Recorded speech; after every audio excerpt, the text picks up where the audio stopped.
Welcome to my classes. I am Megha and today we will talk about a very important chapter of class 10th which is triangles. Triangles basically अपन ने 9th class में पढ़ते अपन बचपन से आ रहे हैं but 9th class में अपन ने उसके एक +1 पढ़ा था कॉन्ग्रुएंसी के बारे में। उसके अंदर मैंने वीडियो बना रखा है, आप जाके देख सकते हैं। 9th क्लास में अपन ने जो पढ़ा था कॉन्ग्रुएंसी के बारे में, बेसिक जो भी चीज़ें हैं वो सब उसमें क्लियर हो जाएंगी आपकी। बट 10th क्लास में उससे एक और ऊपर अपन ने एक नई चीज़ पढ़ेंगे आज, वो है सिमिलरिटी। सिमिलरिटी क्या होती है? जब मैंने कॉन्ग्रुएंसी पढ़ाई थी 9th क्लास में, तब भी मैंने वीडियो डाल रखा है, आप देख सकते हैं। तब भी मैंने आप समझाया था कि कॉन्ग्रुएंसी और सिमिलरिटी क्या होती है। कॉन्ग्रुएंसी बेसिकली क्या चीज होती है? ऐसी चीज जिसकी शेप भी सेम हो और साइज भी एग्जैक्ट सेम हो। बट सिमिलरिटी के अंदर शेप सेम होती है, साइज सेम हो या ना हो ये जरूरी नहीं होता है। थोड़ा सा अपन इसमें एनसीईआरटी में जो अपन को दे रखा है उस हिसाब से अपन इसमें पढ़ लेते हैं। क्या दे रखा है अपन को कि इसमें भी यही बता रखा है अपन को कि दो फिगर कॉन्ग्रुएंट कब कहलाते हैं? जब उनकी शेप और साइज एग्जैक्ट सेम हो। शेप और साइज दोनों सेम हो, यानी सारे एंगल्स सारी साइड्स जो हैं वो एक दूसरे के इक्वल हो। इन दिस चैप्टर अपन क्या पढ़ेंगे? उन फिगर्स के बारे में पढ़ेंगे जिनकी शेप तो सेम है बट जरूरी नहीं है कि वो सेम साइज के हो। तो ऐसी चीजें जिनकी शेप और साइज एग्जैक्ट सेम होती हैं वो कॉन्ग्रुएंट होते हैं। जिनकी शेप सेम होती है बट साइज सेम नहीं होती है वो सिमिलर होते हैं। ओके, जैसे अब दो फिगर जिनकी सेम शेप हो बट साइज सेम ना हो वो सिमिलर फिगर्स कहलाते हैं। अब जैसे अपन हाइट नापते हैं माउंटेन्स की, डिस्टेंस नापते हैं बड़े बड़े ऑब्जेक्ट्स की, distance of some long objects अपन नापते हैं जैसे मून। तो इनकी अपन डिस्टेंस अपन कोई नापने थोड़ी गए थे, नहीं। उनकी डिस्टेंस और हाइट नापने के लिए अपन सिमिलरिटी वाला कंसेप्ट ही यूज करते हैं। तो अपन कहाँ इसको यूज करते हैं, इसलिए इसने एग्जांपल दे रखा है कि भाई इन इन चीजों को नापने के लिए, इन चीजों के लिए अपन ने सिमिलरिटी को एक्चुअली में यूज करा है। फिर है अपना सिमिलर फिगर्स। अब कोई भी अपन ने दो सर्किल लिए, क्या वो दोनों कॉन्ग्रुएंट होंगे? Since all of them do not have same radius. ये ये ये ट्राइंगल है, तीनों ट्राइंगल है, तीनों के क्या सेम नहीं है? रेडियस सेम नहीं है। अगर इनकी रेडियस सेम नहीं है तो इनकी शेप तो सेम है, बट क्या ये कॉन्ग्रुएंट है? साइज सेम है? नहीं, इनके साइज सेम नहीं है, तो ये कॉन्ग्रुएंट नहीं होंगे। कॉन्ग्रुएंट नहीं होंगे तो ये क्या होंगे? ये एक्चुअली में सिमिलर होंगे, क्योंकि इनकी शेप सेम है, इनकी साइज सेम नहीं है। ऐसे ही ये अपन को नीचे स्क्वायर दे रखे हैं, ट्राइंगल दे रखे हैं, ये सब अलग अलग साइज के हैं। जस्ट बिकॉज इनके अलग साइज है इसलिए ये क्या है? एक दूसरे के सिमिलर है, कॉन्ग्रुएंट नहीं है। तो फ्रॉम द अबव क्या बोल सकते हैं अपन कि जितने भी कॉन्ग्रुएंट फिगर हैं वो तो सिमिलर हो सकता है, बट सिमिलर फिगर कॉन्ग्रुएंट हो ऐसा जरूरी नहीं है। क्योंकि कॉन्ग्रुएंट होने वाले सिमिलर हो जाएंगे क्योंकि उसमें शेप सेम है उनकी, बट क्या हर सिमिलर होने वाला फिगर कॉन्ग्रुएंट होगा? नहीं, ऐसा नहीं है जरूरी। फिर अपने पास क्या है, जैसे इसने अपन को एक एग्जांपल दे रखा है फोटोग्राफ का कि ताजमहल की एक फोटोग्राफ ली अपन ने, तो ये 3 साइज है उसकी, तो इसकी साइज तीनों की अलग अलग है बट शेप क्या अलग है? नहीं, शेप इनकी बिल्कुल सेम है, तो ये क्या होंगे? ये एक दूसरे के सिमिलर होंगे। तो दो पॉलीगन जिनके सेम नंबर ऑफ साइड्स हों वो सिमिलर होंगे। साइड्स सिमिलर होनी चाहिए, तब जाकर अपन सिमिलरिटी की बात करेंगे आगे। अगर अपन ने दो अलग अलग फिगर ले लिए, मैंने ट्राइंगल ले लिया, पैरेललोग्राम ले लिया, तो वो सिमिलर हो ही नहीं सकते, उनकी कोई कंपैरिजन ही नहीं है। क्या है पहली शर्त? कि ऐसा पॉलीगन जिनकी साइड भी सेम होनी चाहिए, 3 साइड, 4 साइड 4 साइड, तब बात होगी। तो दो पॉलीगन जिनकी साइड सेम हो वो सिमिलर कब होते हैं? Their corresponding angles are equal and their corresponding side are in same proportion. ये क्या बोलना चाह रहा है अपन को कि जैसे अपने पास, अपन ट्राइंगल की ही बात कर लेते हैं, अपने पास दो ट्राइंगल हैं अपने पास दो ट्राइंगल है, ठीक है। इसने अपन को बोला पहली कंडीशन क्या है भाई तुम्हारे सिमिलरिटी होने की? पहले अपन इसको नाम दे देते हैं एक बार। ये ट्राइंगल एबीसी है, ये अपना ट्राइंगल पी क्यू आर है। ये दोनों सिमिलर कब होंगे? जब दोनों जो ट्राइंगल है, in triangle ABC and triangle P Q R, अपन ये ट्राइंगल ले रहे हैं तो इसमें एंगल ए एंगल पी के इक्वल हो, एंगल बी एंगल क्यू के इक्वल हो, एंगल सी एंगल आर के इक्वल हो। अगर ये तीनों कंडीशन फुलफिल हो रही हैं तो तो पहली शर्त है कि वो सिमिलर होंगे। दूसरा क्या बोला इसने कि इनकी करस्पॉन्डिंग साइड्स प्रोपोर्शनल हो। करस्पॉन्डिंग साइड्स क्या है, ए बी की करस्पॉन्डिंग साइड है पी क्यू, तो A B upon P Q is equal to B C upon Q R is equal to A C upon P R. अगर ये दोनों condition fulfil होती हैं, एंगल वाली और रेशो वाली, या इनकी कुछ कॉम्बिनेशन होता है उससे हो रही है, जैसे ये तीन एंगल एक दूसरे के इक्वल हैं, तो सिमिलरिटी इन दोनों में हो जाएगी एंगल एंगल प्रॉपर्टी से। ये साइड साइड साइड से होगी, इनके कॉम्बिनेशन में साइड एंगल साइड भी आता है जो अपन एक्सरसाइज 3 में पढ़ेंगे।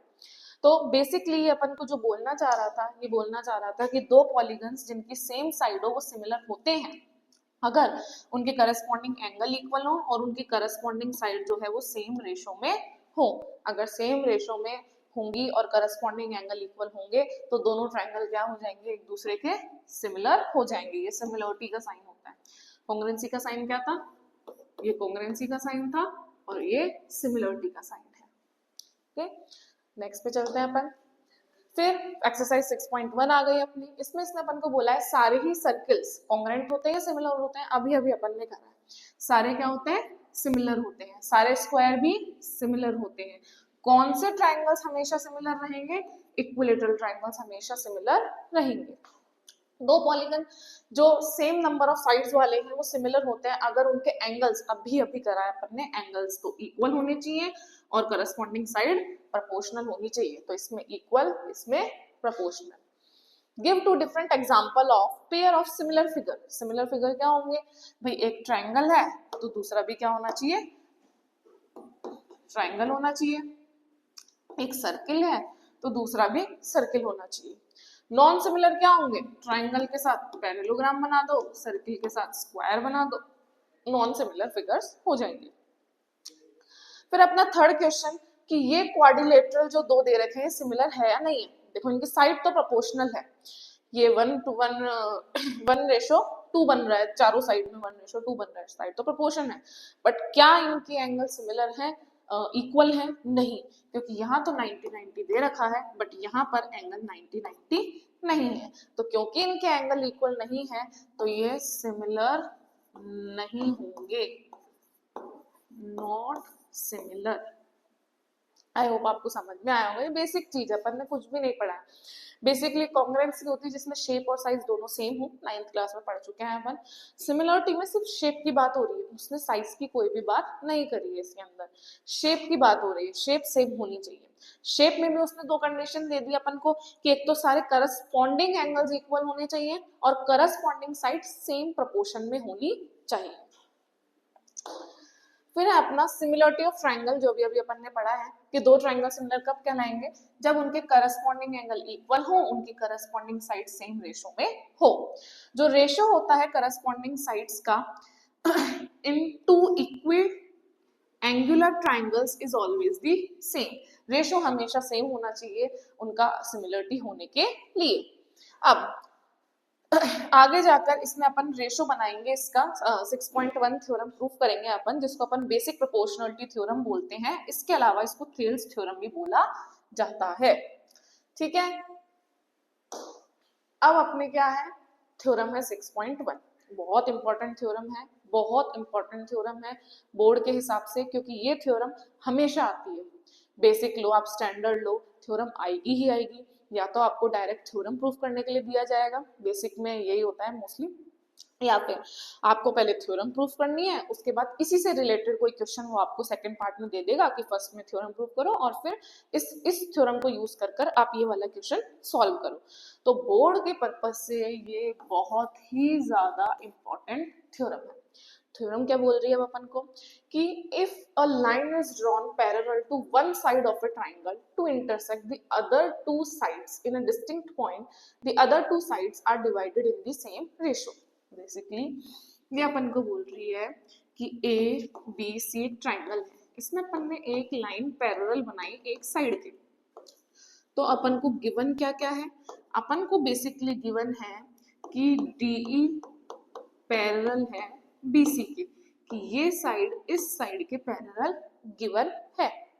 अपन को टू प्रूव क्या करना है, अपन को टू प्रूव करना है कि AD अपॉन DB किसके बराबर होगा, AE अपॉन EC के बराबर होगा। सेम रेशो में डिवाइडेड है, ये लाइन इस ट्राइंगल को सेम रेशो में डिवाइड कर रही है, ये अपन को प्रूव करना है।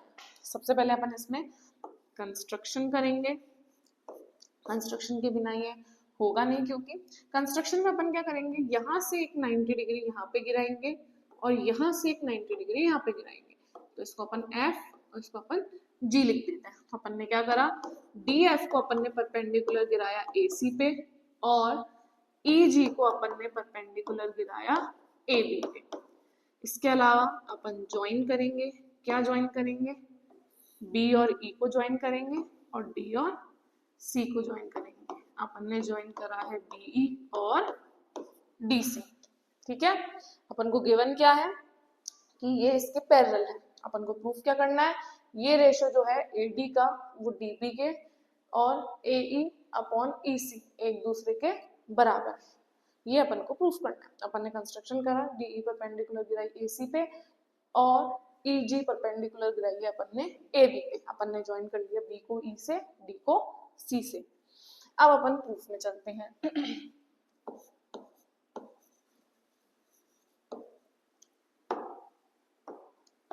प्रूफ में क्या है, सबसे पहले अपन लेंगे ट्राइंगल ADE। सबसे पहले अपन को लेना है in triangle ADE। Upon area निकालना पढ़ चुके हैं ऑलरेडी कि एरिया ऑफ ट्राइंगल क्या होता है, half into base into height होता है। अब अपन इस बार बेस AD को ले रहे हैं और अगर मैंने बेस AD लिया तो उसकी हाइट क्या हो जाएगी, EG। तो इसके अंदर क्या हो जाएगा, हाफ बेस अपन ने लिया है AD और हाइट अपन ने ली है EG। ये है एरिया ऑफ ट्राइंगल ADE। ये अपनी हो गई फर्स्ट इक्वेशन। फिर इसको लेना है अपन को, तो इसी के नीचे वाला ट्राइंगल अपन लेंगे ट्राइंगल BDE। तो इन ट्राइंगल BDE एरिया क्या हो जाएगा, area of triangle BDE is equal to same half into base into height. तो इसमें बेस लेंगे अपन DB को और हाइट क्या हो जाएगी इसकी सेम EG, इसकी हाइट हो जाएगी। ये हो गई अपनी इक्वेशन सेकेंड।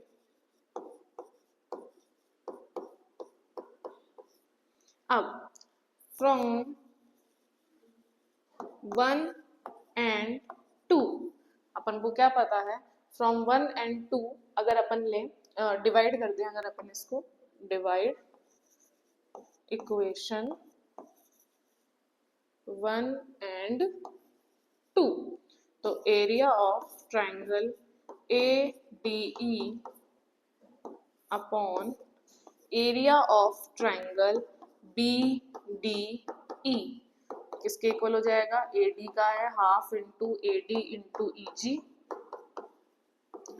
और BDE का है half into DB into EG। दोनों का अपन ने एरिया निकाला और डिवाइड कर दिया, तो हाफ से हाफ कट गया, EG से EG कट गया, तो अपनी इक्वेशन क्या बन गई, अपना क्या बना, ADE area of triangle ADE upon area of triangle BDE is equal to AD upon DB। ये अपनी बनी है इक्वेशन थर्ड, यानी एक साइड AD अपॉन DB अपन ने निकाल ली है।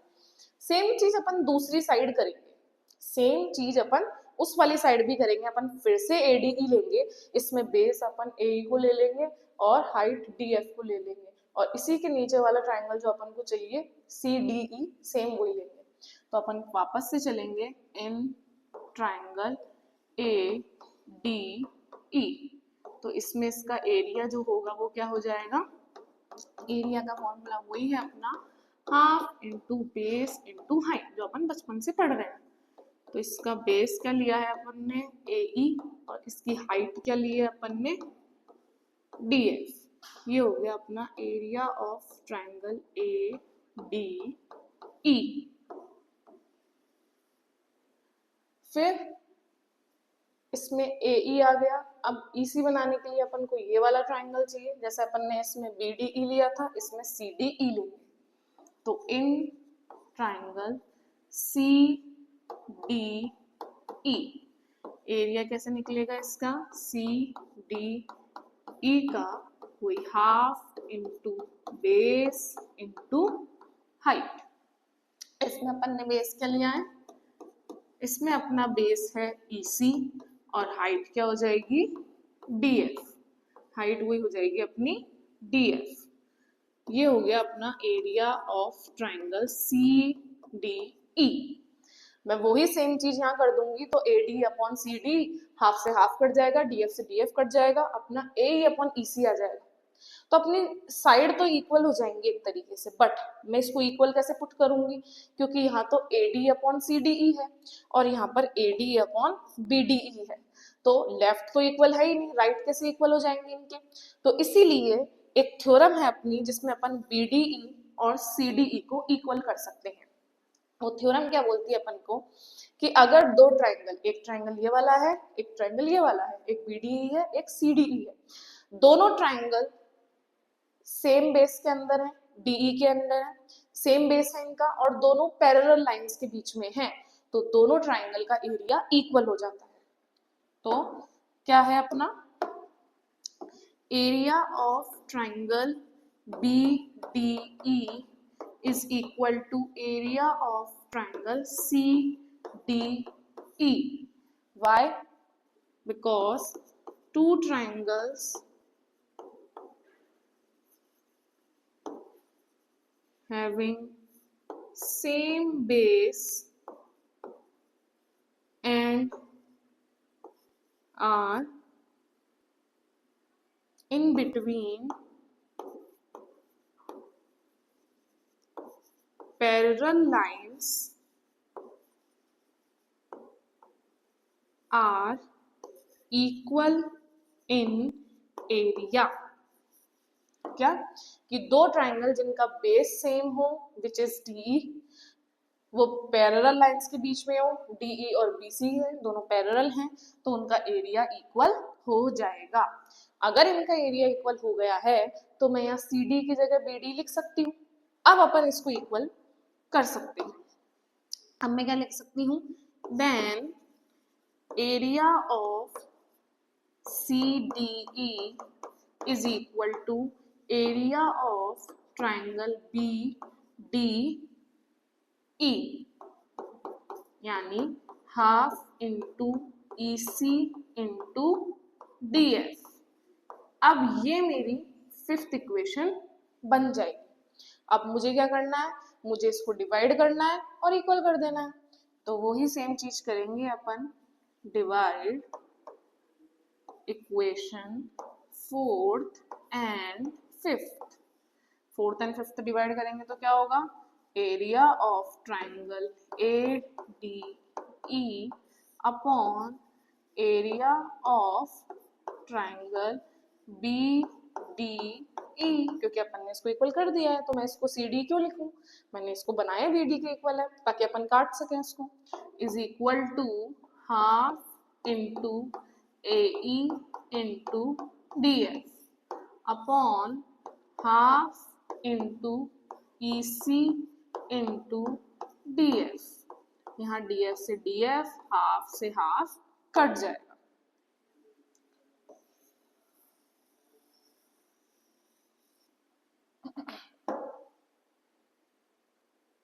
ओके, अगर ये अपना कट जाएगा तो अपन इसके बाद क्या कर सकते हैं,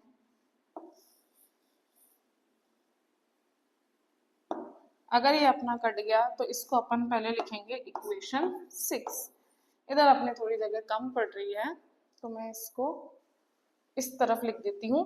from equation third and sixth क्या हो जाएगा, from equation third and sixth, तो अगर AD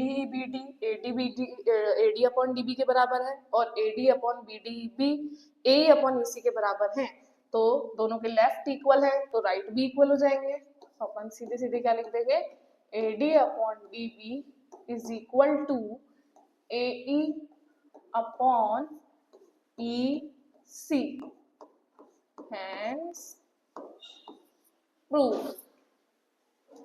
देखो बहुत ऐसा कुछ हार्ड नहीं है, अपन ने उल्टा सेम चीज दो बार करनी है, तो ये तो अपने लिए इजी हो गया। अपन को एक ही चीज दो बार करनी है। पहले अपन को AD को इस वाली साइड की तरफ से करना है, ऊपर वाला ट्रायंगल नीचे वाला ट्रायंगल लेके एरिया निकालना है, डिवाइड कर देना है, तो वो सिमिलर AD अपॉन DB बन जाएगा। सेम सामने करो, फिर से AD लो, इस बार बेसिस को ले लो और इसके नीचे वाले एंगल को निकाल लो, बट दोनों के लेफ्ट इक्वल नहीं होंगे, तो अपन को किसी तरीके से BD और CD को इक्वल करना है। तो ये थ्योरम होती है ऑलरेडी। क्या है थ्योरम, कि अगर दो ट्राइंगल्स का सेम बेस हो, उनकी वो पैरेलल लाइंस के बीच में हो, तो उनका एरिया क्या हो जाता है, इक्वल हो जाता है। और अगर इनका एरिया इक्वल है तो मैं CD की जगह क्या लिख सकती हूँ, BDE लिख सकती हूँ, उसका एरिया इक्वल कर सकती हूँ। 4 और 5 को डिवाइड करूंगी तो मेरा क्या बन जाएगा, हाफ से हाफ कट जाएगा, DF से DF कट जाएगा, E अपॉन EC बचेगा। इसको अपन 6th नाम देंगे। और 3rd और 6th के अंदर क्या सिमिलरिटी है, देखो आमने सामने ही है, इनके लेफ्ट एग्जैक्ट सेम है। अगर लेफ्ट साइड सेम होती है तो राइट साइड भी एक दूसरे के सेम हो जाएगी। तो from 3rd and 6th AD upon DB is equal to AE upon EC। बस तो आराम से देख लो।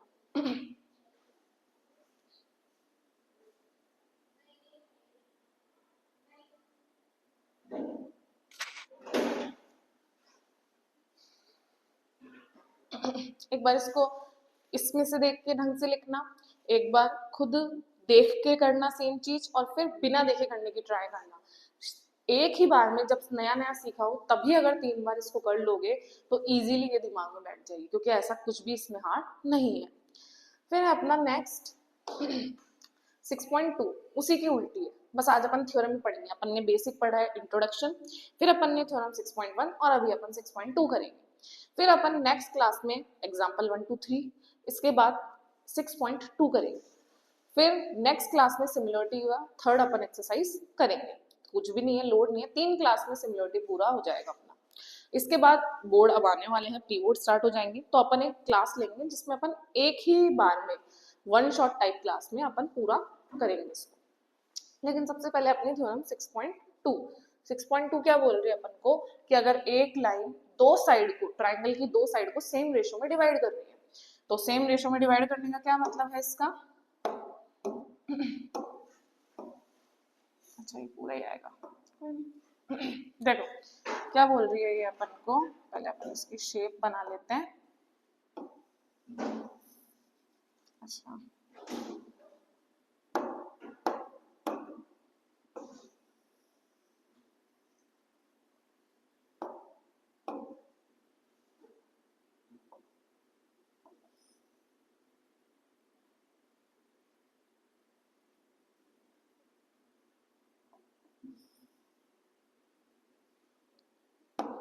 ये बोल रही है कि एक ट्राइंगल है ABC, ठीक है, ये D पॉइंट है, ये E पॉइंट है, इसको अपन F ले लेते हैं। तो इसमें अपन को गिवन क्या है, इसमें बेसिकली अपन को गिवन है कि आपकी साइड ऑलरेडी प्रोपोर्शनल है। If a line divides two side of a triangle in the same ratio, जो उसमें प्रूफ कर चुके हैं वो इसका गिवन है कि AD upon DB is equal to AE upon EC है। ये अपन को उसने दे रखा है। अपन को टू प्रूफ क्या करना है, अपन को टू प्रूफ करना है कि DE एक्चुअली में पैरेलल है BC के, ठीक है। इसमें अपन को गिवन दे रखा है ये वाली चीज। अब अपन क्या करेंगे, कंस्ट्रक्शन करेंगे। कंस्ट्रक्शन क्या करेंगे अपन, इसमें अपन बनाएंगे कि DF पैरेलल है BC के, ये अपन ने कंस्ट्रक्शन किया। अब प्रूफ में जाते हैं अपन।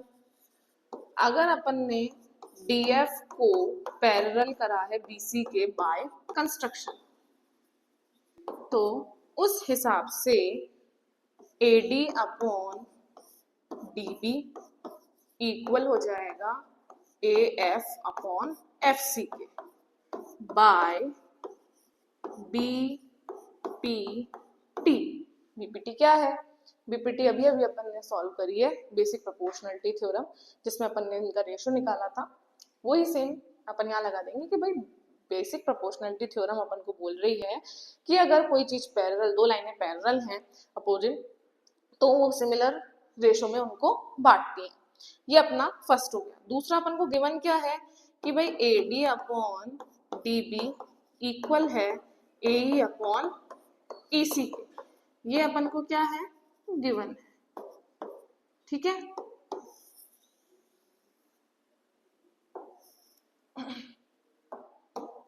तो ये हो गई अपनी फर्स्ट इक्वेशन। ये सेकंड डाल देते हैं अपन इसको। ठीक है, तो फ्रॉम 1 एंड 2 अपन को क्या पता चलेगा? फ्रॉम 1 एंड 2 देखो इनके लेफ्ट इक्वल है, A D upon D B, A D upon D B, तो राइट भी एक दूसरे के इक्वल हो जाएंगे। तो A F upon F C equal हो जाएगा ए ई अपॉन ई सी। ठीक है, कि A F upon F C A E upon E C के इक्वल है। अच्छा, तो अगर A F upon F C equal है A E upon E C के, और अगर मैं इसके अंदर क्या ऐड कर दूं? +1 ऐड कर दूं। पहले अपन इसको उल्टा करेंगे। देखो ए ई अपॉन तो अपना क्या हो जाएगा इसके अंदर? F C upon A F is equal to E C upon A E. मैंने इसको उल्टा करा है, तो और कर अगर मैंने दोनों साइड उल्टा कर दिया है तो रेसिप्रोकल कर दिया है, तो वो सही चीज है। अपन ने मैथमेटिकली कुछ भी रॉन्ग नहीं करा। अब अपन क्या करेंगे इसमें? Add 1 to both sides. तो ये क्या हो जाएगा? F C upon A F +1 is equal to E C upon A E +1। LCM लेंगे अपन, तो ए एफ क्या? F C plus A F, इधर भी अपन एलसीएम ले लेंगे इसका, तो ई सी प्लस ए। एफ सी और ए एफ दोनों मिलकर क्या बना रहे हैं? ए सी।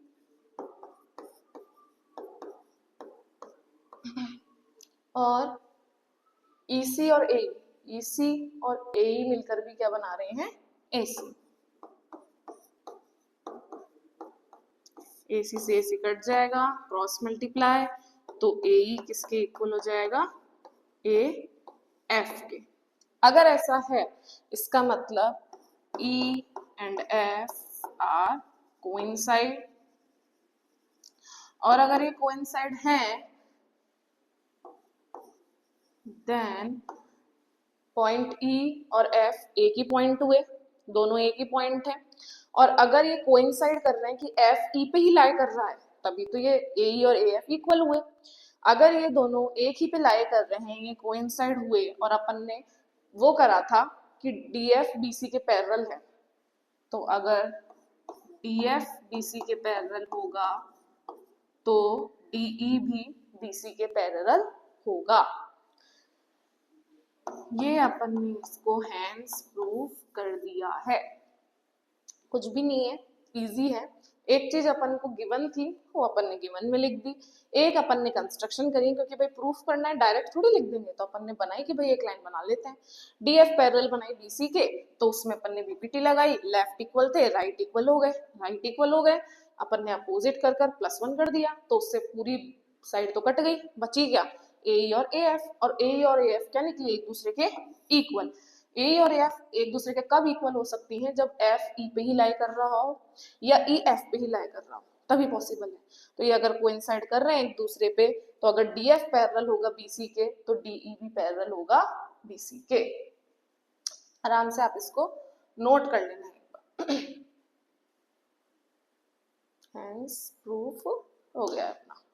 आराम से इसको आप देख लीजिए, एक बार नोट कर लीजिए।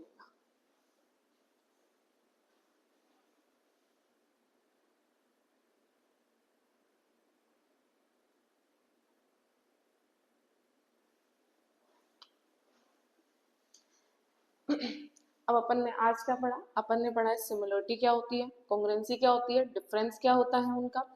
सिमिलर होने के लिए दो कंडीशन पूरी होनी चाहिए। कौन सी दो कंडीशन पूरी होनी चाहिए? कि सारे एंगल्स एक तो एक दूसरे के क्या होने चाहिए, इक्वल, करस्पॉन्डिंग एंगल इक्वल होने चाहिए, या फिर उनकी साइड प्रोपोर्शनल होनी चाहिए। सिमिलरिटी हो गई। फिर अपन ने 6.1 करी, कुछ भी नहीं था 6.1 में। फिर अपन ने सिमिलरिटी की कंडीशन देखी, उसके हिसाब से एक बेसिक प्रोपोर्शनलिटी थ्योरम या थेल्स थ्योरम बनी थी, जिसको अपन ने प्रूफ करा। ये बहुत इंपॉर्टेंट है, मैं फिर से बोल रही हूँ, ये बहुत इंपॉर्टेंट है बोर्ड के पर्पज से। उसके बाद अपन ने 6.2 प्रूफ करी। कुछ भी नहीं है, आज अपन ने सिर्फ इंट्रोडक्शन पढ़ा है। नेक्स्ट क्लास में अपन 6.2 करेंगे, फिर अपन 6.3 करेंगे। आई होप आपको ढंग से समझ में आया हो। Thank you.